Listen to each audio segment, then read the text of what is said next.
Todos os impérios acreditam ter reinventado o dinheiro. E todos os impérios aprendem mais cedo ou mais tarde que não foi assim. Porque o dinheiro obedece a leis mais antigas do que qualquer reino ou constituição, regras silenciosas e implacáveis que não se importam com poder, orgulho ou otimismo. Essas leis não foram escritas por estudiosos. Elas foram esculpidas ao longo de séculos de colapso, redescobertas por cada geração que se achava mais inteligente do que a anterior. Ignore-as e acabará por fazer a mesma pergunta que as pessoas fazem há milhares de anos. Por que o sistema parece sempre manipulado? Então, esta noite, vamos descobrir essas leis ocultas do dinheiro, os padrões que assombraram Roma, Paris e Nova York. Elas explicam por que as fortunas desaparecem, por que as dívidas nunca morrem e por que o jogo, desde o início, nunca foi justo. Vamos começar com a mais brutal de todas, a Lei de Gresham. No século XVI, um comerciante chamado Thomas Gresham explicou à rainha Isabel I com palavras que ecoariam em todas as épocas desde então. O dinheiro ruim expulsa o bom. A regra é aparentemente simples. Se dois tipos de moedas circularem lado a lado, uma confiável, outra corrompida, as pessoas gastarão a ruim e acumularão a boa. Veja a Roma antiga. Quando o denário de prata foi gradualmente misturado com metais mais baratos, os cidadãos não eram tolos. Eles usavam as moedas diluídas para pagar impostos e fazer comércio e enterravam as puras no solo. Os reis medievais repetiram o mesmo truque, aparando as bordas das moedas, substituindo o ouro por cobre. E o povo se adaptou novamente. Eles sempre fazem isso. Gastam as falsas e guardam as verdadeiras.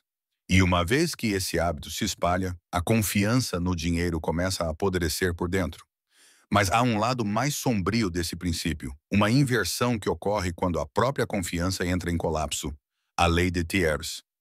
Batizada em homenagem a Adolphe Thiers, da França do século XIX, ela revela o que acontece quando o dinheiro ruim finalmente morre. Em tempos de crise extrema, a lógica se inverte. O dinheiro bom expulsa o ruim. Imagine a Alemanha de Weimar na década de 1920. O preço de um pão duplicava a cada poucos dias. Carrinhos de mão cheios de notas de papel rolavam pelas ruas. As pessoas recusavam-se a guardar marcos, mesmo que fosse por um minuto. Elas fugiam para o ouro, os dólares, os cigarros ou a troca. Qualquer coisa que ainda tivesse valor num mundo onde o papel não significava nada. O mesmo padrão apareceu no Zimbábue, na Venezuela, em todas as hiperinflações que transformaram os salários em pó. A Lei de Gresham descreve a lenta decadência da confiança. A Lei de Thiers marca o momento em que ela morre completamente.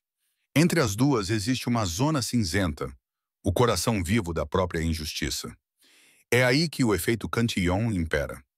Richard Cantillon, um pensador irlandês-francês do início do século XVIII, percebeu um padrão cruel. Quando dinheiro novo entra no sistema, ele nunca chega a todos igualmente. Os primeiros a tocá-lo, governos, bancos e aqueles mais próximos do poder, desfrutam de sua força. Eles gastam o dinheiro novo antes que os preços subam. Quando ele chega aos trabalhadores e poupadores, o mercado já mudou. Os primeiros a recebê-lo compram ativos e terras a preços de ontem. Os últimos pagam os preços de amanhã. É a mão invisível que inclina a mesa. Você vê isso em todos os estímulos e resgates modernos. Quando os bancos centrais inundam os mercados com liquidez, Wall Street dispara, enquanto os salários estagnam. Quando os governos imprimem cheques de ajuda, eles se dissolvem em contas de supermercado e aluguel mais altas. A inflação não é apenas um número, é uma transferência de poder. E você não é o beneficiário. A crueldade é que este processo é deliberado. O sistema canaliza os ganhos para cima e esconde o custo por trás do aumento dos preços. As pessoas comuns sentem-se roubadas, mas não conseguem identificar o ladrão. O efeito Cantillon não é novo.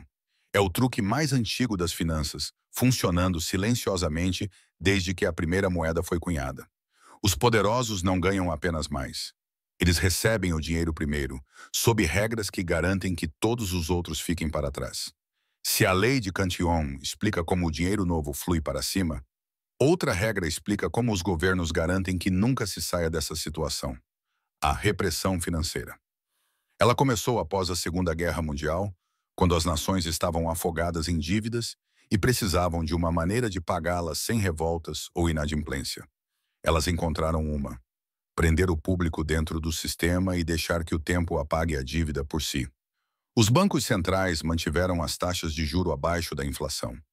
Isso significava que, todos os anos, os aforradores perdiam valor, mesmo que os saldos das suas contas permanecessem os mesmos. Ao mesmo tempo, os controlos de capital e os impostos limitavam as vias de fuga. Não era possível transferir a sua riqueza para o estrangeiro ou protegê-la em ouro. Os cidadãos tornaram-se prisioneiros das suas próprias moedas, vendo as suas poupanças derreterem silenciosamente. Era uma tributação sem violência, um sangramento lento disfarçado de estabilidade. E funcionou. Os governos inflacionaram as suas dívidas de guerra, enquanto os cidadãos nunca viram a faca. Avançando para o século XXI, o mesmo mecanismo zumbi sob a superfície. Após o crash financeiro de 2008, as taxas de juro caíram para perto de zero durante mais de uma década.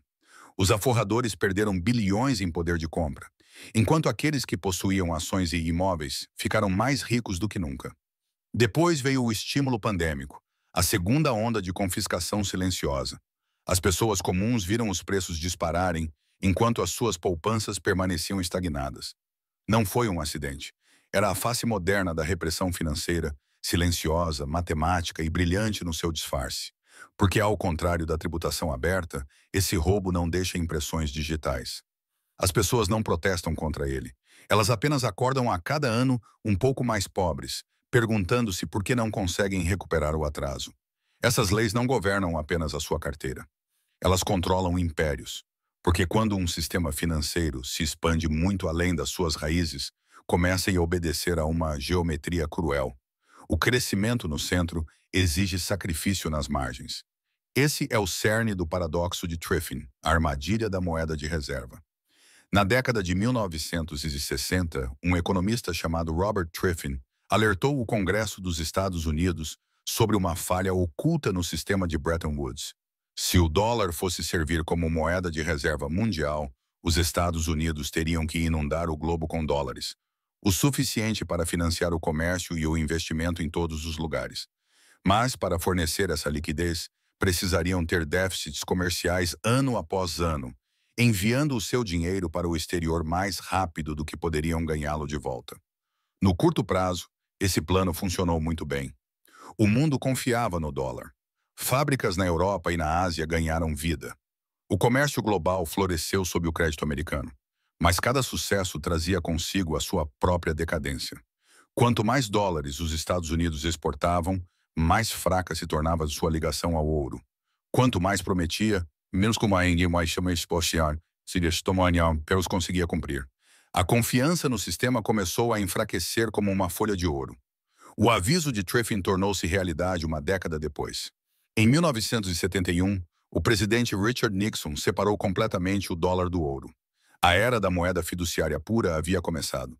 A partir desse momento, os Estados Unidos podiam imprimir a moeda de reserva mundial sem restrições.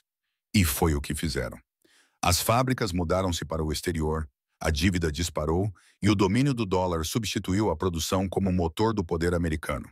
O paradoxo é implacável. Para continuar sendo o banqueiro do mundo, uma nação precisa falir sua própria força. Para fornecer dinheiro para outros, ela precisa esvaziar-se. Todos os impérios que detiveram as reservas mundiais, da prata da Espanha à libra esterlina, enfrentaram o mesmo destino. A coroa que governa as finanças globais é também uma coroa de espinhos. E, à medida que o século XXI se desenrola, as fissuras aumentam. A China e a Rússia formam novos blocos. Os países do BRICS sussurram sobre alternativas. Os bancos centrais voltam a acumular ouro discretamente, como se preparassem para um acerto de contas que ninguém ousa anunciar. O próprio sistema que outrora deu aos Estados Unidos alcance ilimitado, agora carrega em si as sementes do declínio. Esse é o paradoxo de Triffin, a maldição de ser demasiado confiável.